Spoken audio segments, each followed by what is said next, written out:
Doctor Mohammad Yunus স্যারের সততা এবং দেশপ্রেমের উদাহরণে আজকে আমরা বাঙালি ডিম খেতে পাচ্ছি মাত্র ৩৫ থেকে ৪০ টাকা হালিতে, যেখানে স্বৈরাচার হাসিনা নিষিদ্ধ সংগঠন আওয়ামী লীগ ছাত্রলীগের আমলে বাংলাদেশের মানুষ ডিম খেয়েছে ৭০ থেকে ৮০ টাকা হালি।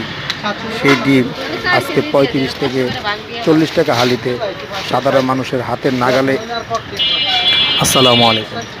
ডক্টর মোহাম্মদ ইউনূস স্যারের শাসনামলে মাত্র ৩৫ থেকে ৪০ টাকা হালিতে ডিম খেতে হচ্ছে সাধারণ মানুষের, যেখানে স্বৈরাচার হাসিনা বাংলাদেশের মানুষদেরকে ডিম খাওয়াইছে ৭০ থেকে ৮০ টাকা হালি।